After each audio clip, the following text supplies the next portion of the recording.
So just a heads up, so we want to go through 5.2 today. This particular lecture is a lot more theory heavy than a lot of the other ones, because it has to do really with design guidelines and really the graphic design aspects of your application. So there's going to be a lot of stuff that's really theory and actually very little code as far as this particular lecture is concerned. Now, if you're looking at your labs, that is going to be a little bit more hands-on. So kind of looking at what you're going to need to do for your labs. They're going to start with this material lead application, and we'll be using this for the next few lessons. It starts like this. Over on the left, you can say it's just a very basic styling. There's hardly anything applying to it. So what we want to do is get it here, right? So our goal is to take our apps that are maybe not too pretty and make them more pretty, right? So that's kind of the goal of this. Does that make sense? So a big part of this is how do we make these things pretty? So that's going to be what your main lab is for today. Looking down to the coding challenge, I do want you to do both of these coding challenges for sure. So the first one is going to ask you to make a few improvements to that material lead, and the second one is to create an entirely another app. So this one you'll definitely look into the links that they provide and some of the reading material, because there's a lot of stuff for this second coding challenge that's not necessarily in the lecture slides. Just a fair forewarning. Same thing goes for the homework. Homework kind of feeds on this second coding challenge. So I definitely recommend getting that coding challenge, the second coding challenge done before starting this one, because that will walk you through how to do it. That being said, one of the things that they ask you to mess with is the shared element transition, which kind of lets you works for transitioning from one screen to another. The idea is to kind of keep the image on the screen as you transition.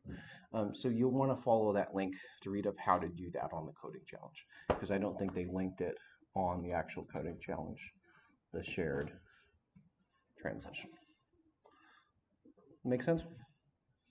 So there's some additional reading that you'll need to do for that coding challenge and the homework, just as a heads up.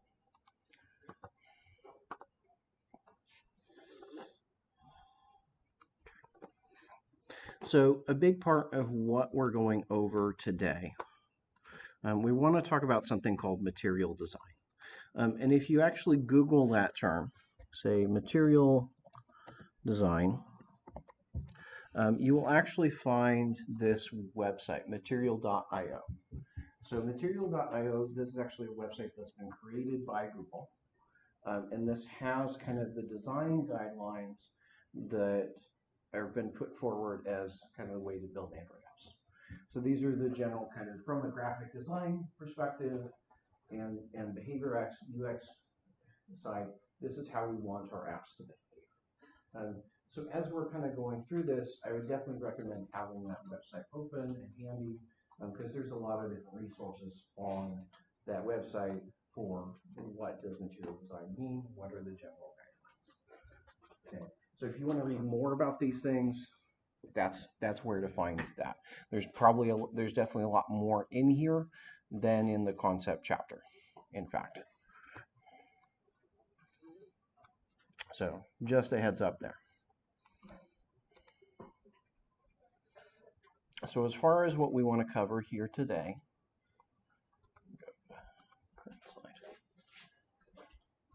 we want to talk about first, what is the material metaphor?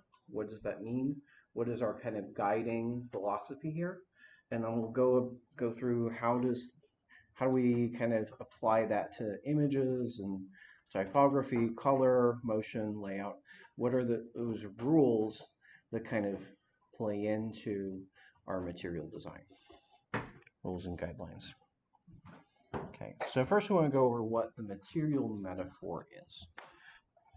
Okay, so material design, as you see, is that website. Material.io website is where a lot of this rules is. So it's a set of design guidelines and visual guidelines. It's hey, I should probably, if I want to make my website, if I want to make my app user friendly, or behave the way that users expect, or behave like other apps on the Android system, here are the rules I should follow. Okay, none of these are rules that you have to follow.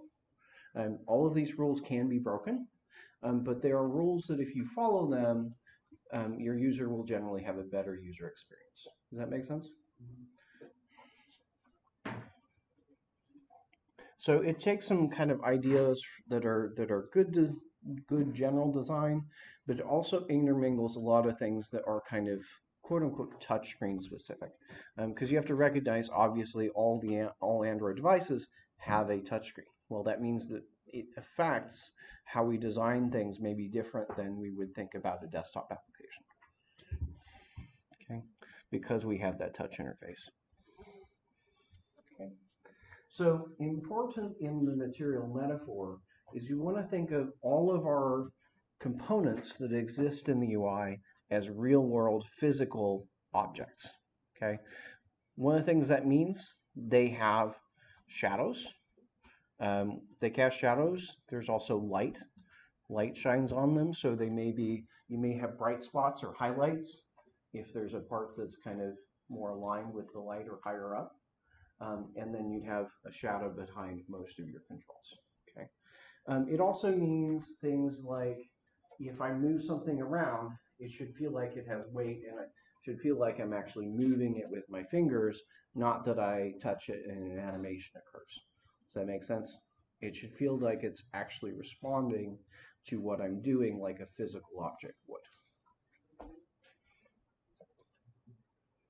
Okay. Evan, did you have something?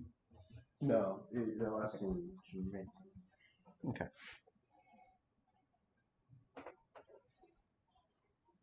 So we want to make sure they cast shadows. We want to make sure they occupy space. We want to make sure if I move something around, it kind of moves the things that would be in the quote unquote way, right? I don't want them to kind of, if they kind of bump into each other, well, the other thing should do.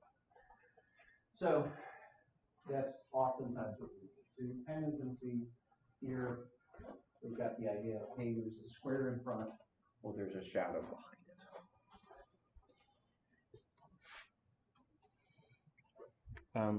Another important part, we want to make sure that our graphics are kind of, they're bold, they're intentional. We want to make sure that we're intentionally or deliberately choosing colors, not just randomly. We want to make sure that those color choices are very important. It's also important that we don't pick a lot of colors. So as far as typical material design, we usually only have about 2 colors. 2 base colors, and then we do shades in those 2 colors. Does that make sense? The typical kind of pick is we have that. We might also add, for instance, say, a white background and black, or black background and white text. So you might see that additionally, is the background color and the text color are additional 2 colors, but the main design really usually revolves around just 2 colors. And usually we refer those as our like primary color or our secondary color, and maybe we have an accent color in there as well. We want to make sure that we're using relatively large typography. We don't want to have it terribly small so it's hard to read. We want to use as much real estate for our text as we can. We want to make sure that our screens are kind of filled edge to edge, right? So what I mean by that, filled edge to edge, I don't want to have an app that looks like this, right? Where here's the actual content of the app and this is the screen, right? I'm not doing a very good job of making use of the screen space. So ideally, I want to stretch that. I want to have it fill the entire screen with whatever tools I have to do that, but I want to avoid having a lot of empty space. Now, if I do have empty space, I do have white space, I want to use that intentionally to separate different things that should be separated, right? Conceptually, this thing is separate from that thing and should mean something if I'm using white space. Okay, so I'm working with imagery. I want to make sure that they are relevant, informative, delightful, Usually, you kind of look at here, these pictures are all kind of copy pictures, if you might say. That's where we get the kind of term delightful. We're going to make sure that we use, anytime we have images, we usually use them together with text. For instance, if we have icons, we're often going to use them with text because sometimes the icon doesn't convey, or the image doesn't convey enough to understand what's going on or what the expectation is. We want to make sure that we use original images, not reusing a lot of stock photos, if that makes any sense. And then they say point of focus, building a narrative. So typography. Typography is kind of a big deal when we're working with Android. By default, all of your default font in Android is Roboto. Okay, which you can see over on the right. There's all these different versions of Roboto. Right, so you have starting from thin, light, regular, just different weights of it. From thin to black, we've also got italic versions in those varying weights. So those are our base fonts. Pretty much everything we do should be in Roboto. We very, very rarely we use another font. Okay. We can, but usually that's the recommendation because then things tend to kind of fit with the overall look and design. So that's part of that. Okay, but we have those 6 different weights. When we're using fonts, we want to kind of minimize the number of different fonts that we're using, different font sizes, and we don't want to kind of have a whole bunch of, hey, we've got 3 different fonts and 5 different sizes on one screen. That gets pretty noisy. So we want to keep it down to maybe 2 or 3 sizes on a typical screen, is usually the average. Different sizes that are available. We talk about from body 1, body 2, just regular sort of font size. We've got kind of a medium weight here, and we've got a regular weight there. Then we've got subheadings. So subheadings are typically going to be 16 SP. You can see the regular body text is at 14. And then above that, we've got our headlines, 24, and then those display types. And those kind of look very similar maybe to what you remember from doing Bootstrap, right? Bootstrap has those separated sort of standard font sizes that you want to reuse, right? So that's how we set that up, okay? And those are the font sizes we typically want to stick to. Now, my experience has been this usually works reasonably well on a phone. You may need to increase these a little bit for a tablet. So it depends on the screen a little bit, but usually 14 SP is a pretty good number for phones, but it can actually feel really small on tablets. So sometimes it's worth bumping the body size up to say 20 SP on a tablet, but again, it kind of depends on what you're building and how much is going on that screen. So we can get these standard appearances using styles. Remember we talked about styles yesterday. So I'd apply this to an edit text or a text view or a button, depending on what I want. So here's the standard text appearance.outcomepath display, right? So that would give me this display 3 size here, which is 56 SP. So I'm going to use those kind of buckets so I can uniformly style everything. So let's say I wanted to style my body text instead of display 3 there, I put say display 1 or I put body 1, body 2. That makes sense? So rather than setting individual font sizes on all of our views, we rather want to use these styles. Does that make sense? And that also means that we can then come back later and say, okay, well, we're going to bump all of our body text up or all of our headline text up or all of our subheading text up, rather than having to go to each view layout and change it individually on a control by control basis. We can use those buckets. Now, if we do want to include and use our own fonts, we can do that as of version 8. It's actually a relatively new thing. It's been a long kind of held thing that you really are limited on what kind of fonts you can use in an Android app. So in 8.0, we can finally put into our resources actual font files, true type fonts, etc. Those will go into the res folder. They'll go into the res font folder, kind of like you might expect. And then we refer to them and say XML is at font, my font, or R font, my font. Same way we would reference other resources. Now, if we need to do that for older versions of Android, going back before 8.0, going back all the way to 4.1, we can't do anything with fonts before 4.1, but we can use the support libraries will work all the way back to 4.1. So that's, yeah, so if we want to go back to 16, 21, etc., because we're targeting 21, we'll need to use that support library if you want to use your custom font. Does that make sense? And one thing to know in there. So typically if I get a font, if I download it, and you may have done this before, follow the link here.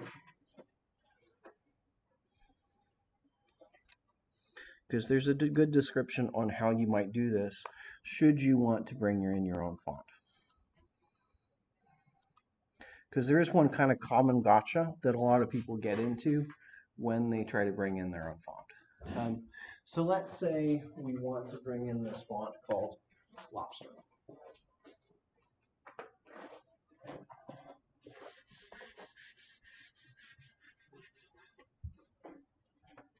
So I've got a file called lobster.ttf.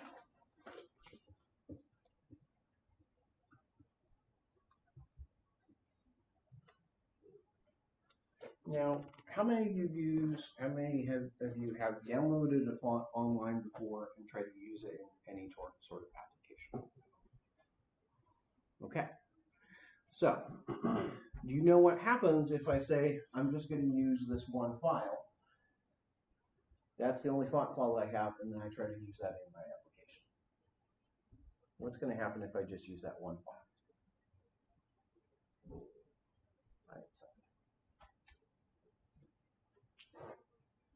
It might not be supported on that machine. Okay. Don't you need like WOFF and stuff? So true type fonts, which that's TTF, is usually supported on most operating systems and such. That's pretty widely understood. Doesn't it need to be saved in a specific folder to be usable by the operating system?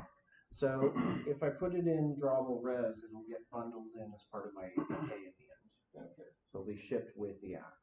Okay.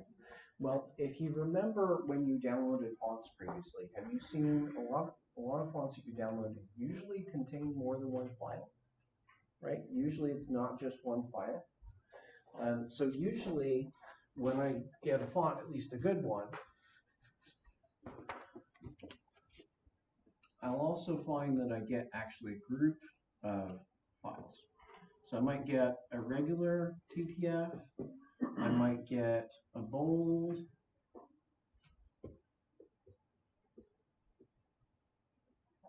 italic,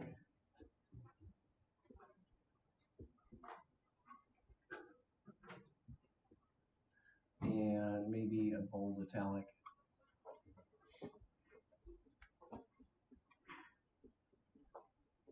So usually if you get a font, it will actually come as a group of files. Right? So you have bold versions, italic versions, and a bold italic version. Why is that? Why do we need those extra files?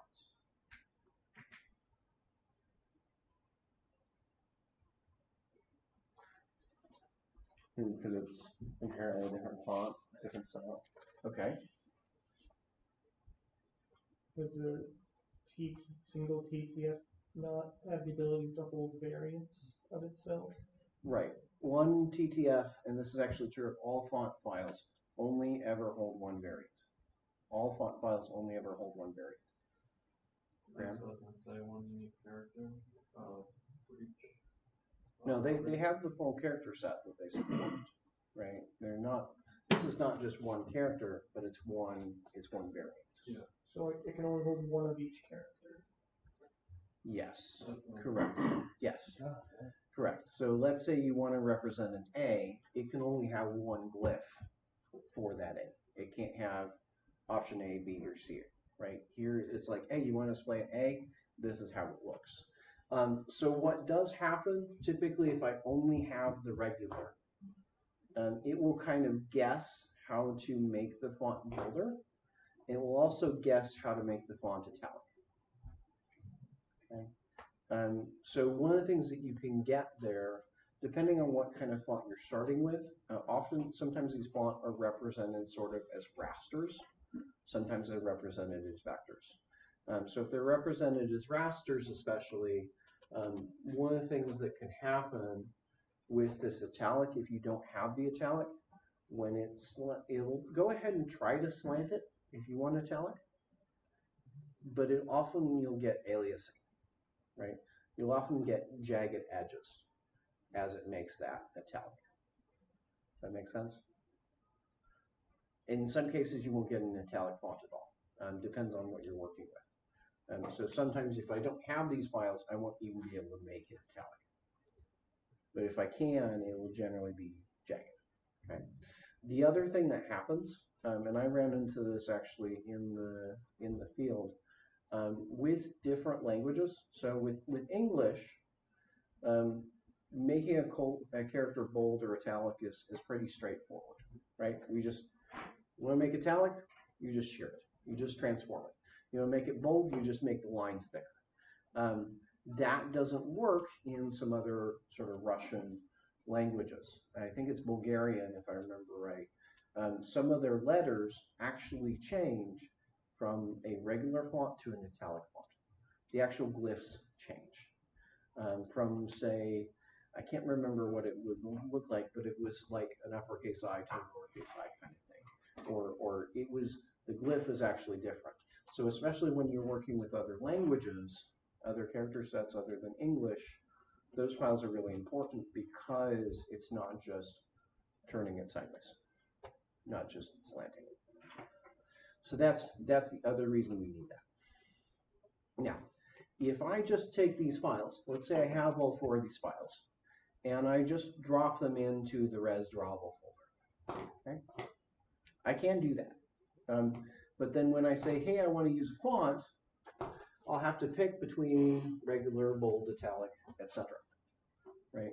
I will have to say I want to use lobster underscore regular or lobster underscore italic. It won't automatically pick the right variant for me. Okay? So generally when we group these together, what we call this is a font face.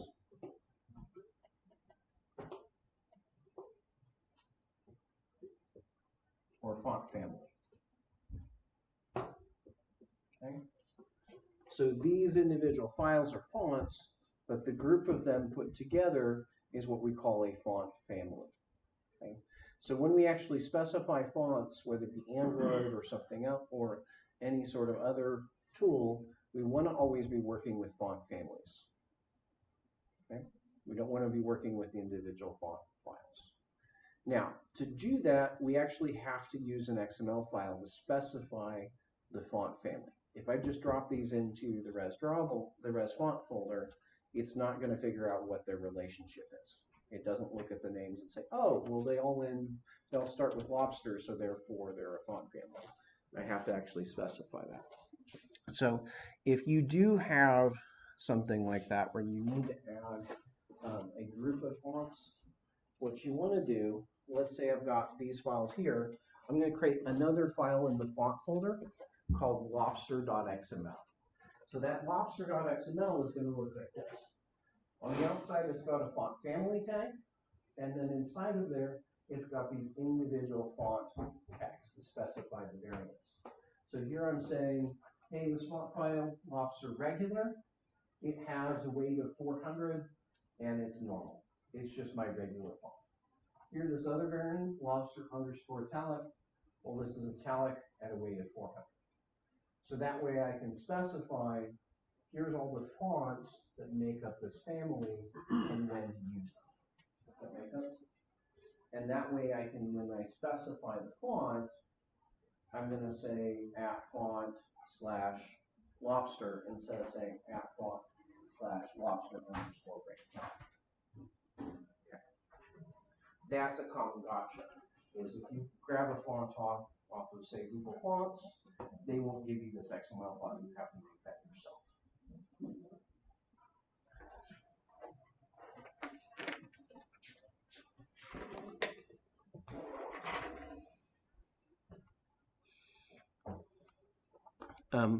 Now, the downside of bringing in fonts that way is it does increase the size of the APK that the user has to download.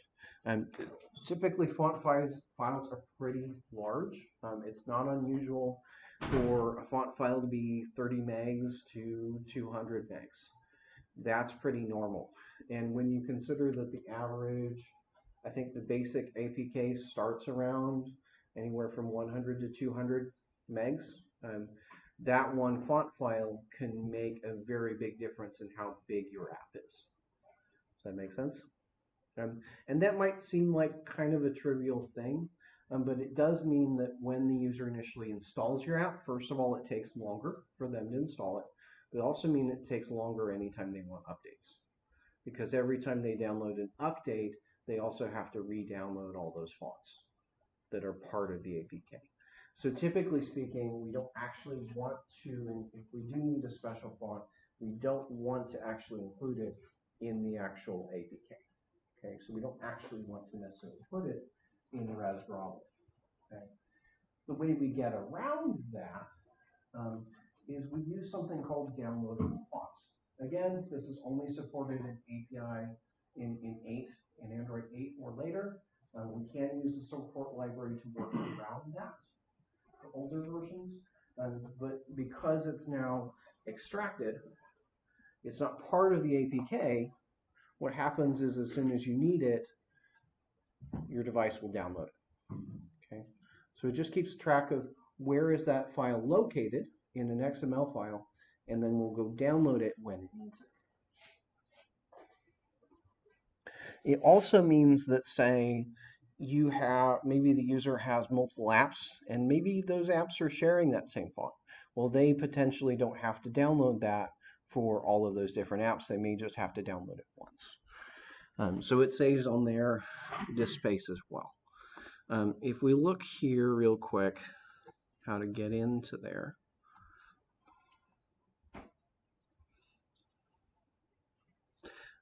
So to add a font,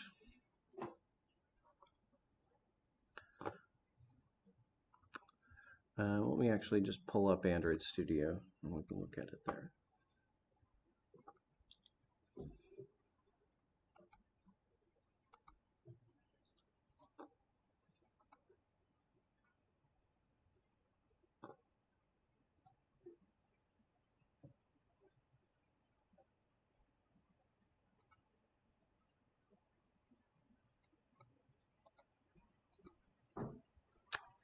I'm going to go to open up a layout.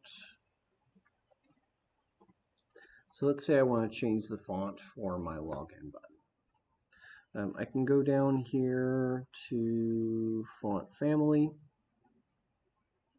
I'm going to click the little dar here, dot there, and I get to here, right? So right now there's no sort of font resources in this project. Okay, so if I go to add new resource, new font file, actually I think this gets me, that's not the right way to get in here. Font family, oh, they say more fonts. That's actually how I need to get in there. So font family drop down there. That's where I need to get to.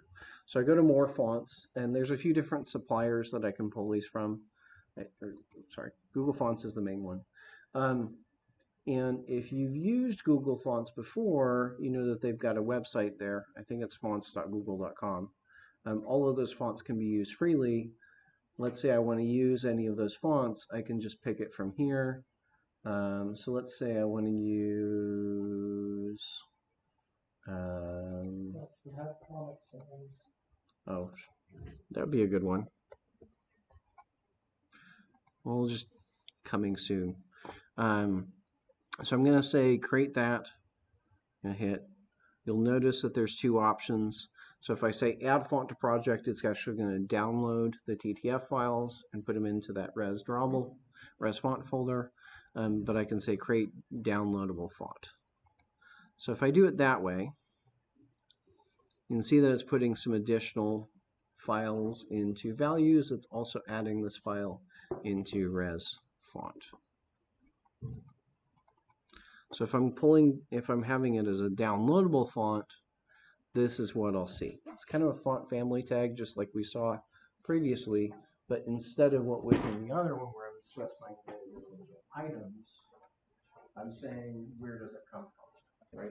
So you can see the authority is saying that it comes from Google Fonts. You can see that the particular packet, you can see both of those provide authority and package specify that comes from Google Fonts. And then under provider query, that's actually the name of the font. Okay. And finally, we have this font provider certs. Let's go look at what that is.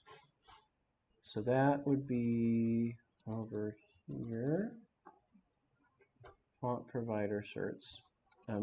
So this is used to kind of verify that they're actually coming from Google, and basically trying to prevent somebody else from injecting maliciously their own font files. Does that make sense? It's a security mechanism. Because you're downloading it at runtime, there's a lot of ways to kind of hijack that and say, oh, well, you're actually going to download the file from here, from my server instead of the Google servers. So it's to kind of work around that and say, well, oh, that's not actually Google, so we won't download it. But the gist of it, the big thing to know there is it's going to come in as just a regular XML file. And similar to how all of these other resources work, remember we talked about drawables yesterday. Typically your code doesn't need to know what kind of drawable it is. Same thing here. I typically don't need to, in the code, know that it's a downloadable font or a font that's included with my app. Typically makes very little difference to the actual code. So you can usually swap those in and just say, oh, well, let's just use a downloadable font instead without changing any of our code.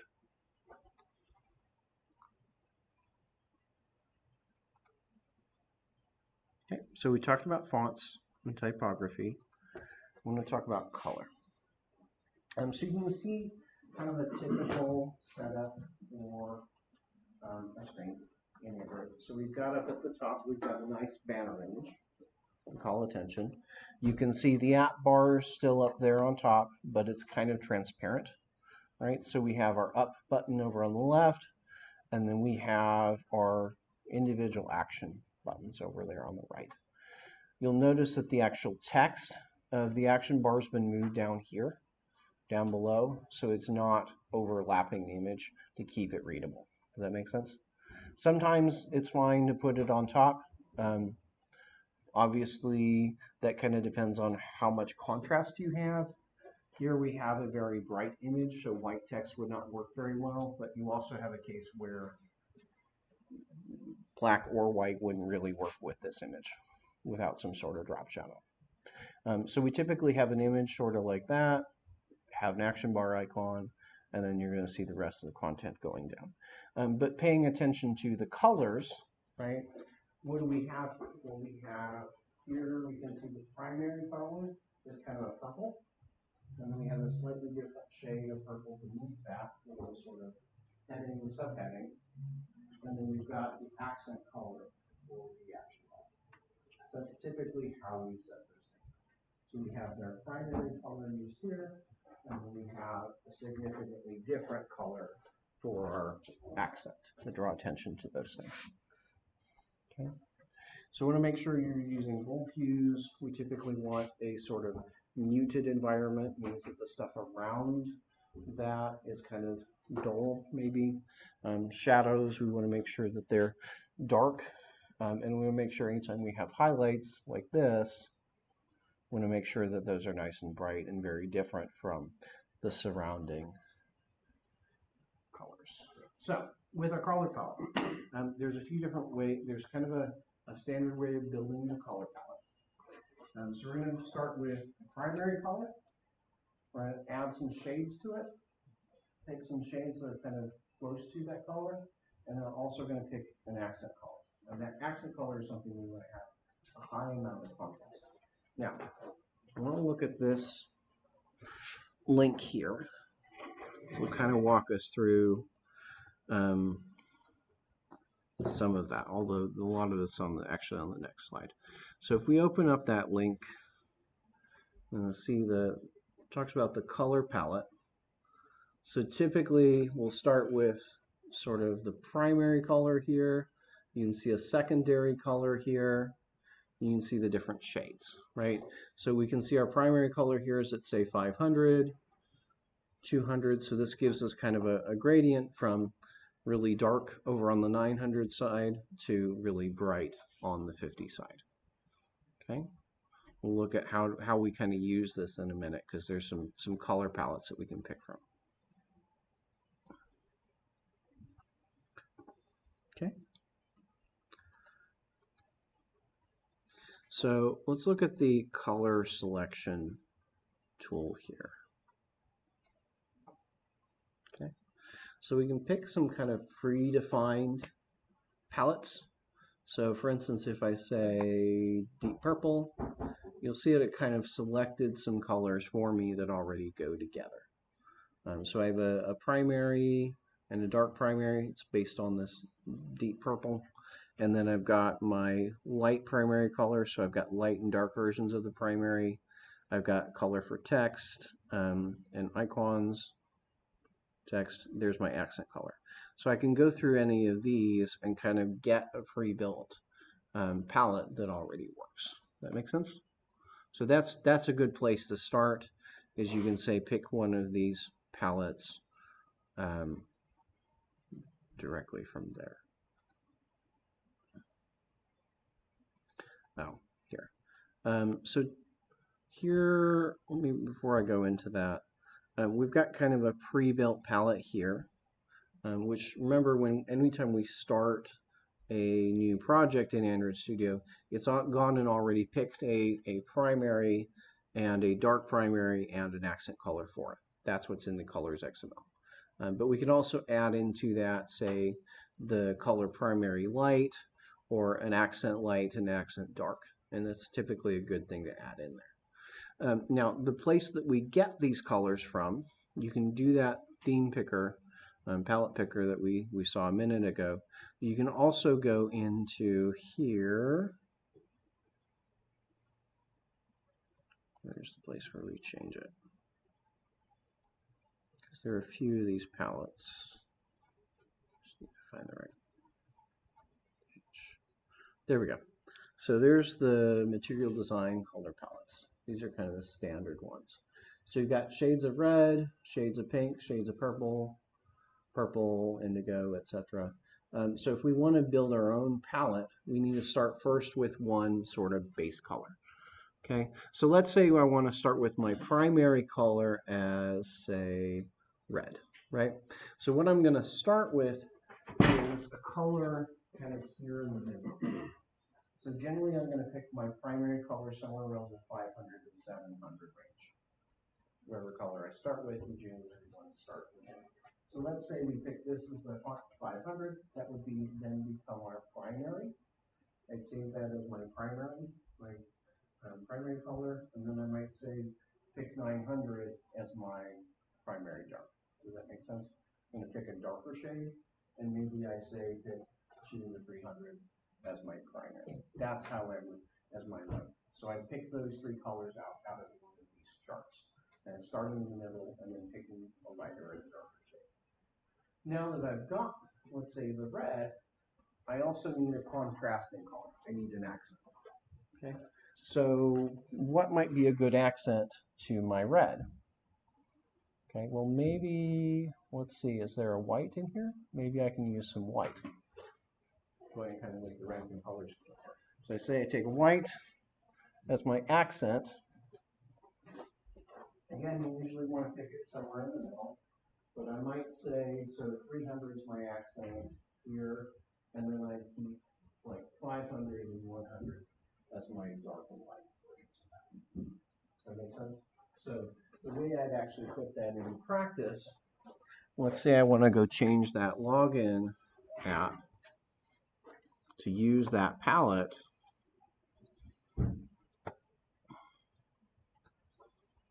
Go into here. I'm going to go to first of my styles and comment out the two things that we did yesterday.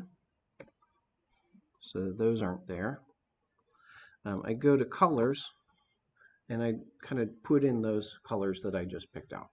So again, 500, I picked for red. So this would be there. I picked my dark at, let's see if I can put this side by side. So that's my primary, and back up here, my dark, maybe around 700.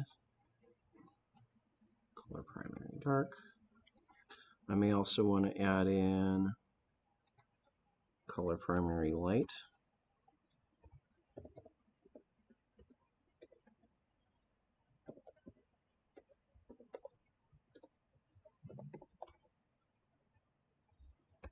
Like so, and pick, maybe I'll pick this one. So color primary dark, you can see that it's kind of giving me previews over on the left of those different colors. And maybe I want to arrange it from light to dark. Same thing with the accent color. So let me grab that white.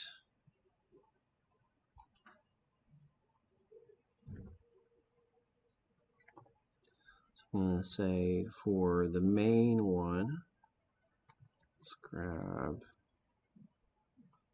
200 or maybe 300, 300, and then duplicate this because I want a light and a dark variant.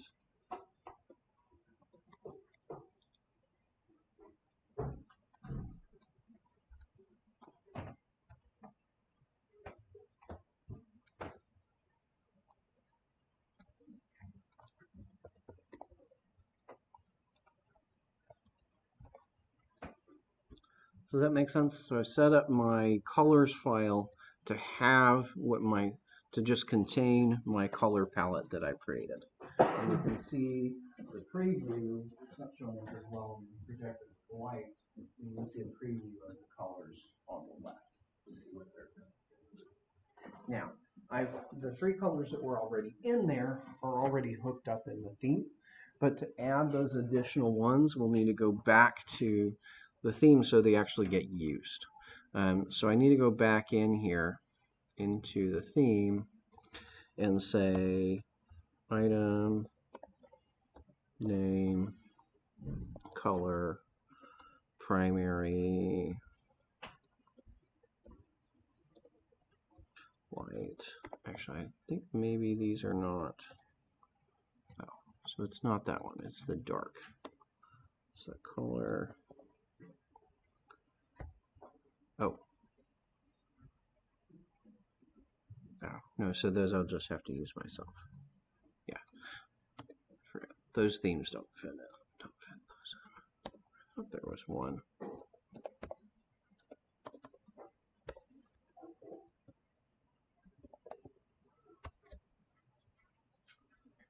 No, so there's not those variants. I was thinking that there was a dark and a light variant in there in the theme, but those are the ones it uses. So once I get my color palette out, I'm going to kind of use it here and then use those colors throughout my app as I need those different variations. So that's where you would start. Whether you get it from looking at this page or whether you get it from here from that color picker, it's going to be the same general goal, is you take all these colors and put them into your colors XML.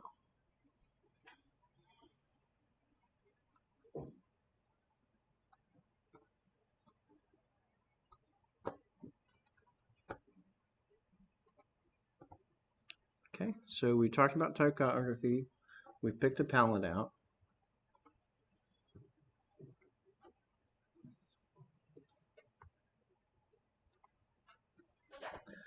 And then the general kind of good rule working with that. You can see different choices they made on the right.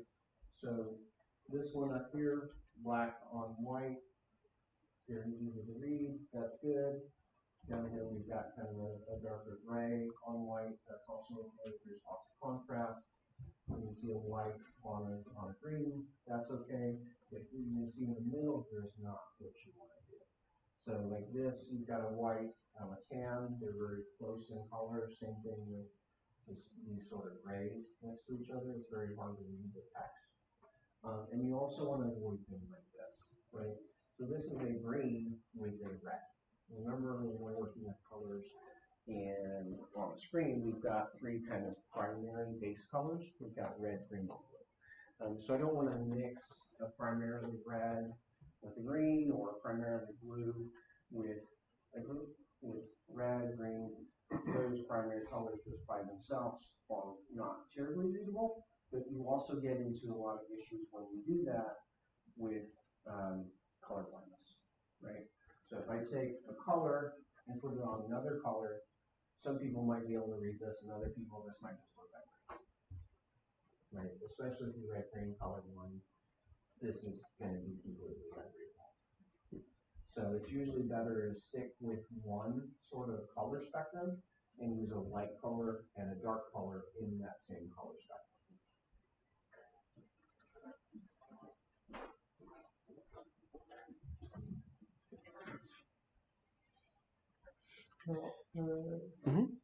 Another thing for informing is I feel like the luminosity of the text in the background should also be different. What do you mean, the luminosity of the text in the background? If you were to do monochrome colorblind, which not a lot of people are, but two things with the same luminosity, they would look exactly the same. Right. Yeah. So that's where things like this, you see I've got black on white, or if I put that inverted black background and white text, those two things are okay. Yes, because you've got a big difference in contrast and Like luminosity. The red one doesn't really have that. It's kind of the same. It doesn't. You're right. You're right. The same thing happens with all three of them here since they're very close. Yeah. So if we're looking at that in terms of the gradients, these numbers that we're seeing on the side, you can kind of think of those as luminosities. So this is kind of a very bright color, and we've got a very dark color there. So as long as there's a sufficient difference between that number for your text and that number for your background, then you're pretty good, right? So if I say pick a 200 for my text and an 800 for my background, vice versa, they're probably going to be pretty good. But if I take any of these kind of spectrums and take 400, 500, whatever 400 and 500 color are not going to look good together. Does that make sense? Regardless of what 400 and 500 I pick, they're not going to work well together as text and background. Now, there's some built-in themes. So we've got, say, theme, map, compat, light. So if we start with that as kind of our base theme, we're going to be starting with text that is close to black and background that is close to white. If I invert that and I say theme, map, compat, dark, it's actually going to be the reverse. So let's look at that real quick to see what that's going to look like. So I'm going to run this now that I've changed the color palette to see just what it looks like right now. Okay, so those colors changes that I've made have really primarily just affected the output. You can see that? It primarily really just affected that app bar. If I want to go change the colors down here, I might want to change the theme that app theme is based on. So I might want to change this parent theme. So right now it's .light .action bar. Let's change it to .dark .action bar. No, I want to app compat. Oh, it's going over to theme overlay. Let's try that one. Yes. It's not related, but you know how like you can have like a dark mode on, I think it's Android and iOS. How would you be able to do that with it in the XML? How would you do So the trick is to kind of switch the theme, and to switch the theme generally dynamically. I think this one's not.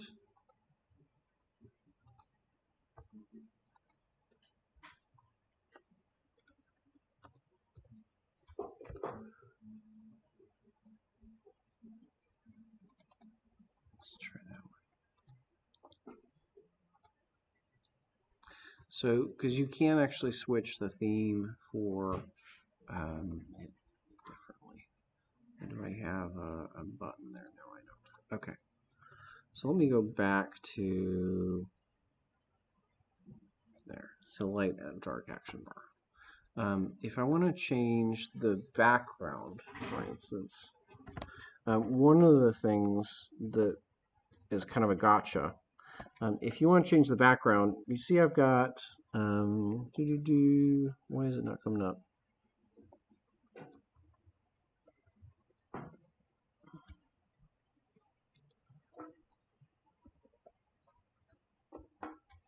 Okay. So a lot of people, when they're trying to change the background, at least initially, will say, well, it's Android background if I change it in the layout, right? And that's normally how I would change the background color. So that should work in the theme. Okay, well, let me make this bright magenta so it's kind of obvious what's happening. So I'm going to say 0 FF00 FF. Okay, so I got this nice bright pink.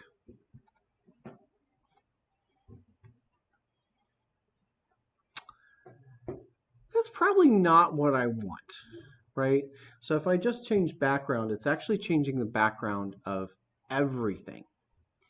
Okay, I just want the background of this main window to change. Okay, so the setting that we use instead is not background, it's window background.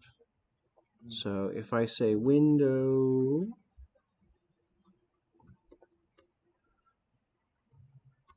there it is, Android window background.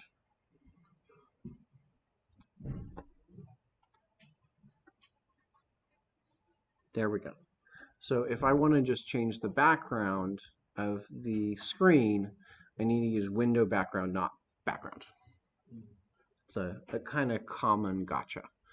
Now, you'll notice once I've done that, what happened to all my text? Well, it kind of disappeared, right? Because it's all black, it's all dark, right? So if I'm going to change the color of the background, I also need to change the color of the text. So I might say item name Android. Again, there is. If you walk through the labs in I think 5.1, one of the labs in 5.1 kind of shows you how to use the dark mode. So I need to change the window background and the text color.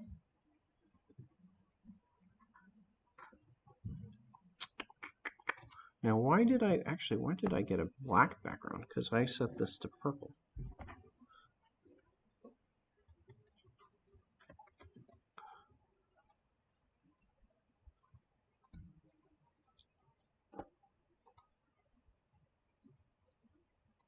I must be missing something.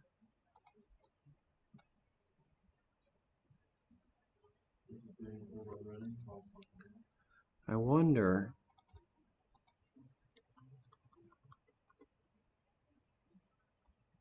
maybe.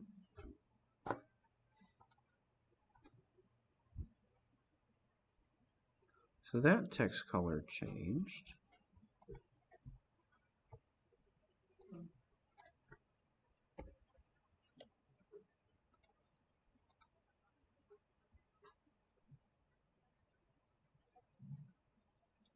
Am I just specifying the colors wrong? Maybe?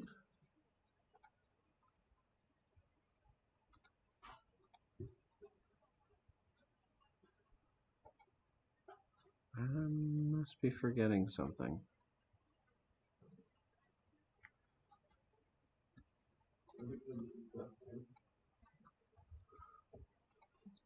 What do you mean, a hint? Like, are you trying to change the texture of the color in the fields, or? Well, that may be part of it. That should have switched everything over. The background went black, which makes me think that I got the wrong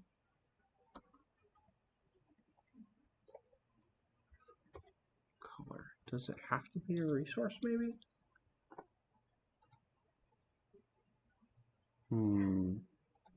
Okay.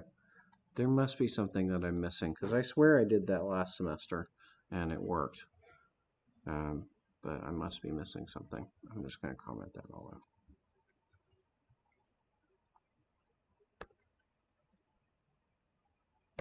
To investigate what's happening there.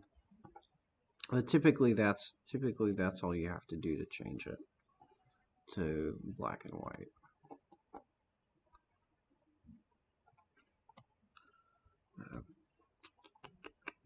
Unless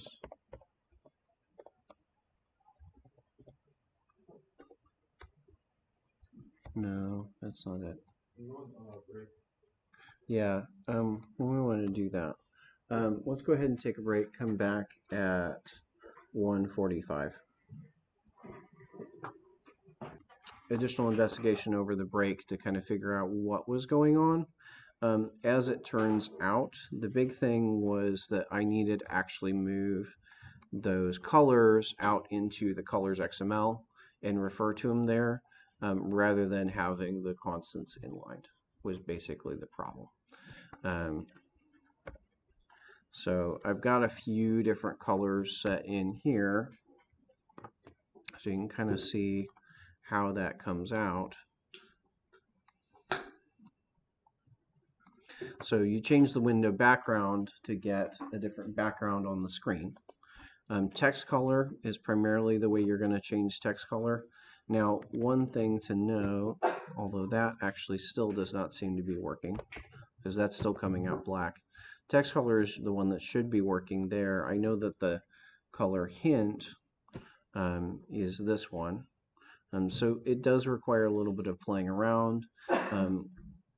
Color, control, normal, activated, highlight. That's what seems to be affecting the underlines, is the normal and the activated colors. So those are ones you may need to play around with. So there's a lot of kind of, maybe unfortunately not very well documented colors as far as how do you actually change some of the other things that are not just primary, dark, and accent, because you may need to go more than just those three. So I will throw this, that is kind of what you may need to do in there as far as changing additional colors. But that may be something that I need to actually just write up an example and share that with the class as far as how to set that up to change all of the colors. The big thing though for your, as far as what's on the labs, is really just going to be to change those, the primary dark, and the accent. Is all they really ask you to do. And pull it from those standard sort of palettes.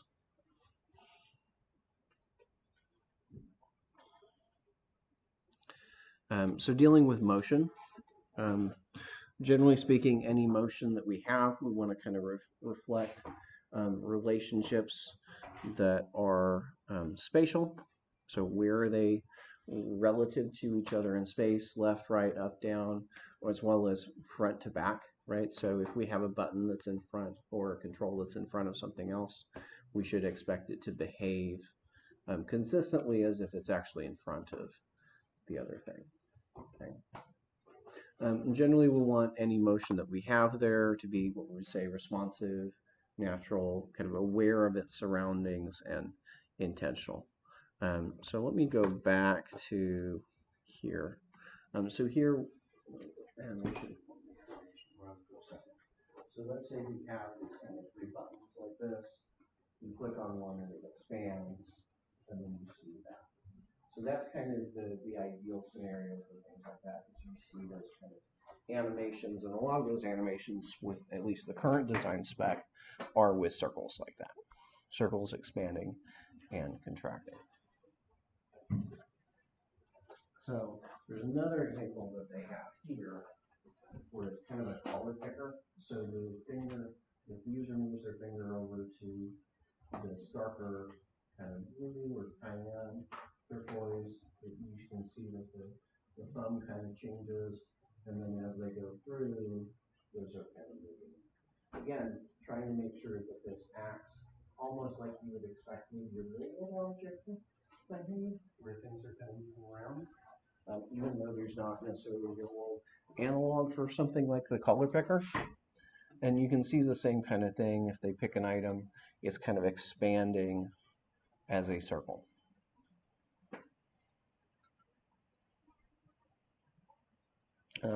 As far as laying things out in a material fashion, a lot of times you want to line things on here. There's a few things you want to keep in mind. So first of all, lay things out on an AWD grid, and then also kind of reflecting standard alignments. So we have up here at the top, you can kind of see how the up arrow is arranged, and then the text, if there was text, would be after that line. You can kind of see that they've got a little APP white space to separate this kind of banner or the top area from the bottom with the list of like contact details. And then we're also separating, we've got some additional separations, some additional white space between, say, phone numbers and email addresses, right? So we're using white space to separate different kinds of. And you can see this line here, and it kind of delineates. Here we've got the left side, and here we've got the right side. It goes up and down. So we want to make sure, as we're designing these, we want to make sure that we're using DP for widths and heights for most standard, including margins. And then we're only using SP for text.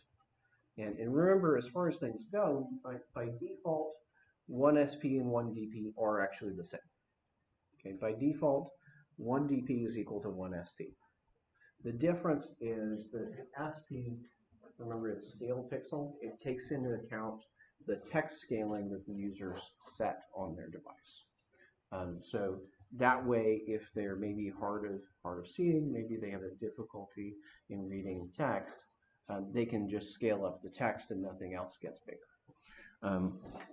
If we go looking for that in the device, because you may actually want to test with that, let's go back to the home screen and let's look for the settings app, as we should be able to find that setting in the settings app.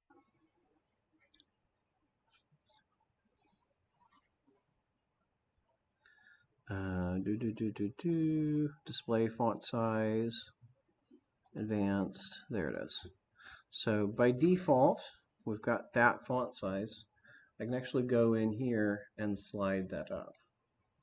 Right, so this is where SP becomes different. So everything that's in SP is now going to be larger. Does that make sense? Everything in DP won't have changed size, but now any app that's using SP will have a larger font size just by moving this slider. Or I can go over here on the other side and it will be everywhere SP will be smaller. So SP takes into account that scaling factor, but DP does not. How is text in like a button affected? It'd be the same thing. It's text, right? So if, let's say, this on the right, let's say this is 100%, this is 150, 200. I don't know the actual scaling factors, but let's say this is 2 times. Well, then any text will be twice as big everywhere, including buttons, including labels. Anything in your app that's font, that's text, will be bigger. Does that make sense? Yeah. So because the button will not itself enlarge. Well, the text enlarges, so the button will get bigger. Well, As long as you okay. set it to, say, wrap content, then it will be able to wrap content. It will be able to make the button bigger.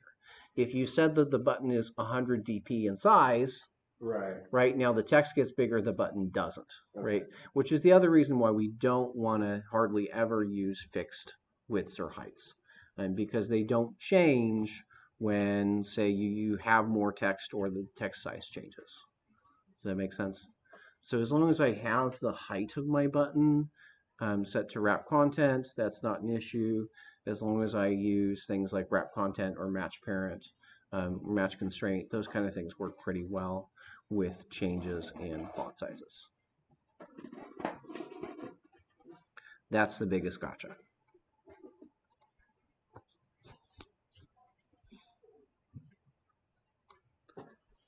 So spacing, so grid alignment, again, we're kind of going to stick to an 8 dp grid. We can think about the sizing of our individual items. We also want to think about spacing. So here we can see they've got a 16 dp sort of spacing on the right. Same thing, 16 dp spacing here. And then 72 between here and there, from the edge of the screen to where the actual text of the email starts. Right, so there's nice alignment between each of these items, right? There's not one email is over here and then another email's in the next place. We want to make sure that we've got nice clean lines with our alignments. Dealing with components, there's an awful lot of different components in the material design spec. I'll really let you kind of browse those on your own if you should have questions. We've covered a lot of these different controls, but if you're looking at the website itself, you'll find that each of these controls has a different whole article about it. So I can go to components, and let's say I want to find out about buttons, right? So here's a material design of how do I deal with buttons. So each of these different articles kind of gives you an idea of what the expectation is of how they should look. And then there's some additional components as well that you can look up in there. So I definitely recommend, as you're kind of going through, if you're trying to learn more about material design, you can look at the individual articles for that component and see what the guidelines are on a by component basis. Is that like the bootstrap? Yeah, essentially, except that this, remember, Bootstrap is code, and it says here's the code to do it. The material design is, this is how you want it to look. Go figure out the code. So it doesn't actually give you the code for how to do those kind of things, but it suggests how they should look, how the user is going to expect them to look. Does that make sense? So it gives you the graphic design part of it, but it doesn't actually give you the code for how to implement it, which is part of why I was saying that this is kind of a theoretical sort of lecture. There's not a lot of code actually built into it. So you can see the AWD, we're kind of familiar with that. It has a nice accent color typically to make it stand out. We're looking at tabs, we're kind of expecting to be that way. Snack bar, we may have not necessarily done much with it, but snack bar is basically like a toast. It's a bit more user-friendly. So the toast is kind of okay for testing purposes, but it's usually not something we want to leave in once we go to production ready versus this snack bar, which kind of slides in from the bottom and goes away, is typically how we want to show those kind of messages in the user. So for instance, this snack bar will appear if the user archives an email message and pop up from the bottom and then slide down. And as far as the code that actually goes into the snack bar, it's actually really, really simple. Remember your toast, you say toast.makeToast.show, it's actually the same thing for a snack bar. You can say snackbar.make.snackbar.show, and you've got a snack bar. And then we talked about how to do floors as well in the previous section.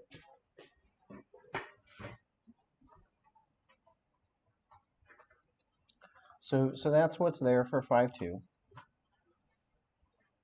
Again, I'm trying to keep an eye on where everybody is in terms of just moving through everything.